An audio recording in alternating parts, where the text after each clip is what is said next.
Qui a fait l'effet d'une bombe, c'est le cas de le dire. Hier, un haut responsable américain a révélé des renseignements concernant les capacités nucléaires de la Russie. James André, bonjour. De quoi Bonjour. s'agit-il?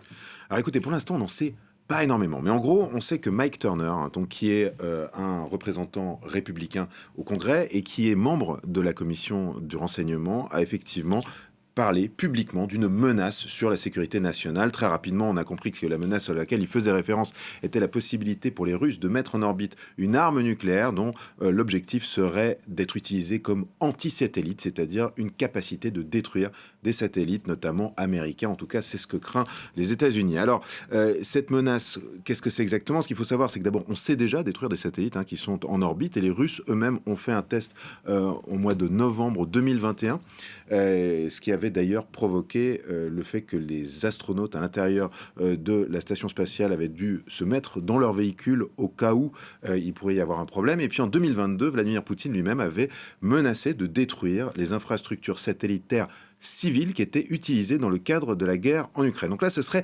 dépasser un pas. Il faut savoir qu'il y a un vieux traité de 1967 qui date de la guerre froide entre les Américains et les Russes qui interdit le fait d'utiliser des armes nucléaires dans l'espace. Évidemment, pourquoi? Parce qu'on peut imaginer l'impact que ça pourra avoir. Des armes nucléaires dans l'espace, d'abord, il faut les envoyer depuis la Terre, ce qui veut dire qu'on a quand même un risque d'explosion au décollage. Et puis, une fois là-haut, eh bien, ça fait des lancements indétectables de missiles vers le sol. Donc, c'est très dangereux.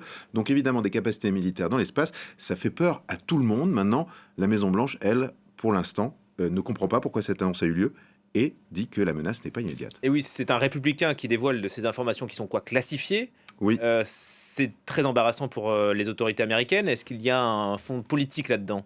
Alors oui, il y a de la politique là-dedans. Je vais vous dire pourquoi. Parce qu'effectivement, quand on le regarde, on se dit, tiens, c'est un républicain. Mais c'est un républicain qui est en faveur du soutien américain à l'Ukraine.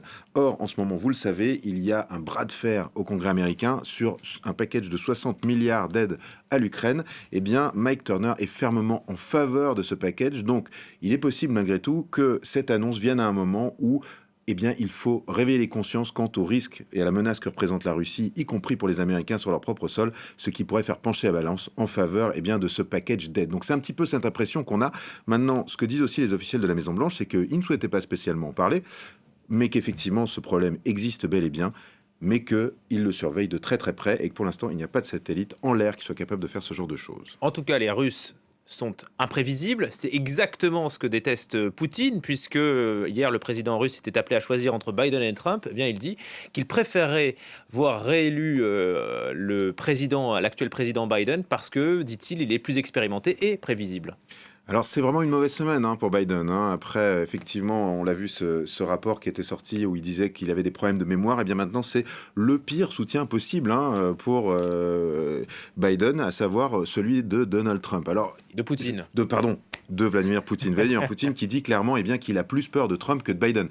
Évidemment, pour Biden, en pleine campagne électorale, c'est plutôt une mauvaise nouvelle. C'est le genre de soutien dont on se passerait bien. Alors ça vient à un moment, évidemment, où Donald Trump, on s'en souvient, vient de mener une charge contre l'OTAN, expliquant que, je cite, il encouragerait la Russie à faire tout ce qu'ils veulent aux pays de l'OTAN qui ne payent pas leur quote-part de leur défense. Là, on a Vladimir Poutine qui apporte un soutien à Biden. On aura compris que c'est un peu le baiser de la mort, c'est-à-dire, oui, je préfère Biden. Pour tous les détracteurs de Biden, c'est de l'or en barre. Et pour les soutiens, ça va être très compliqué, quelque part. Enfin bref, c'est un soutien, en tout cas, dont Joe Biden se passerait bien à ce stade de sa campagne, c'est certain. Tiens, une nouvelle ingérence. Merci beaucoup.